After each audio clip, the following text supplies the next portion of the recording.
Southern Idaho's rock station, 1031 The Edge, and a very exciting announcement this morning on the show. Of course, the boys are coming back to town, Royal Bliss. I got Taylor and Neal. What's up, dudes? Yo, how's it going? It's been a minute since we've had a chance to chat. We talked at the Snake River Bros rally in the Valley back in July, Yeah, that and was uh, fun. and then you guys went to work doing some stuff, and I hear you've got some exciting stuff coming up. And most exciting for me is the show happening November 28th at the Orpheum Theater. Oh yeah, coming back the tradition we started 20 some odd years ago.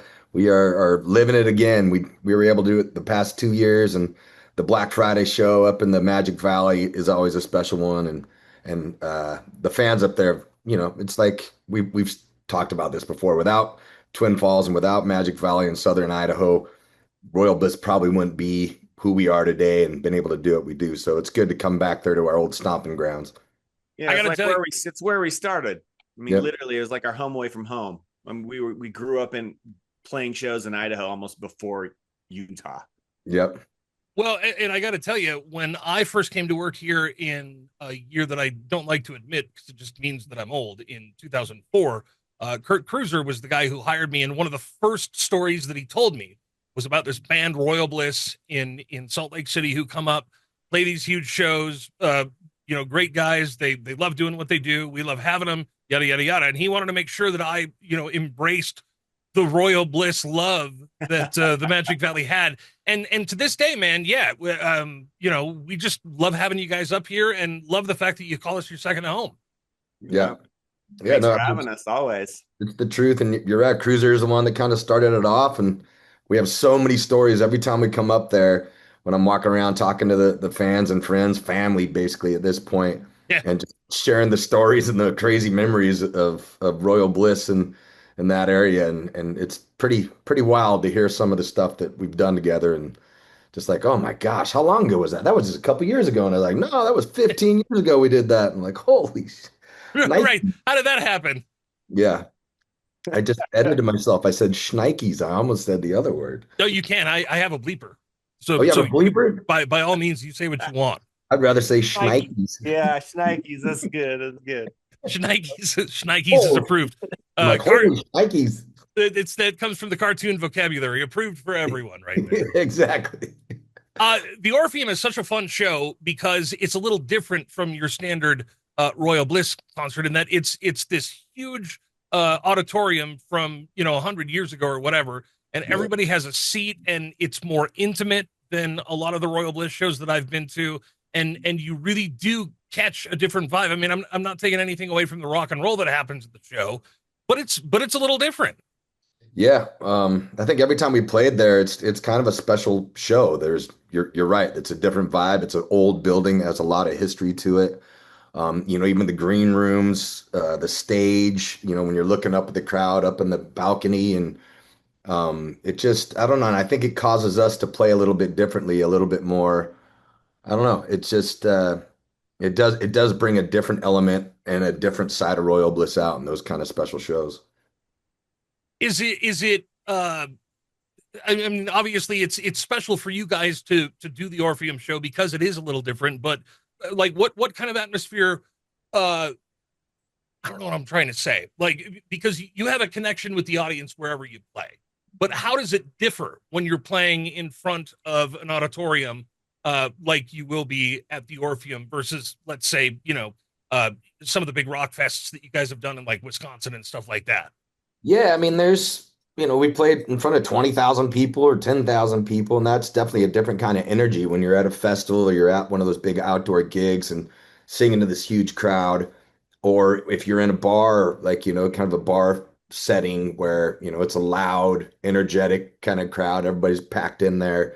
And then you have the theater, which is, and we're always putting on a show, but it feels more like a show, where those old theaters that we've done throughout the years in these buildings, and we're artistic people where you feel the energy of a room, you feel the history of a room like that, and you're able to look out and see everybody in the audience and to have them paying attention and make eye contact with every single one of them.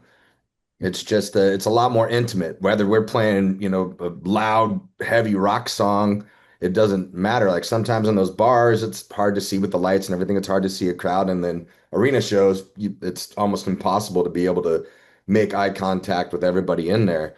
But in Sure. those theater shows, it's like, you're in the theater. So it's You get to tickle the hearts of each and every person in the I think the auditorium. thing that differs for me going from like a theater with seats to say like a bar or even a festival is I think they listen. They are Sure. really focused on listening and watching you versus at the bar you're in mid conversation with other people. There's background music. There's just things going on constantly along with a band playing. It's not just your Sure. focused energy at the stage. I mean, sure, most people will be doing that at a bar show or a festival, but there's other things going on where I think a theater where you're in a seat, you really listen and you really focus on the audience is really paying attention. Yeah, there's one focal point, and that's what's happening on the stage. Exactly. And the acoustics of the room. I mean, they're tuned Sure. for Sound exactly good. for music and for sound. So it's like it causes a different, I mean, even sounding show where Mhm. those old theaters, they had sound in mind where it was like they wanted you to hear the band or hear the show that's going on stage. So for us on stage, it sounds better to us too. It's cool. Yeah. It's Agreed. it's almost like going to a movie in the movie theater versus like the old drive-in experience, Yeah, where exactly. they did like and I wish when I first moved here we had two. Now they're both gone. I think there's only like 100 in the country, but it's a different experience. I mean, you can watch your favorite movie on the big screen in a movie theater, but watching it in your car where you're dialed into that one little position on the radio, and your Yeah. your whole focus is on what's in front. Like it's different. So I imagine that's a lot of the same, not just for you guys, but for the audience as well.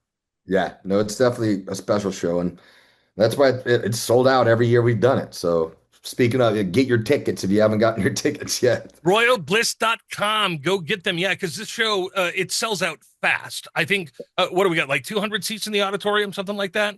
It's small, intimate. There's not a lot of seats available. So if you're thinking about going, just go ahead and commit to And, it. Taylor, you dropped just a little hint yesterday when we were chatting, and I don't even know if we can talk about it other than the fact that we might get to hear something new at the show.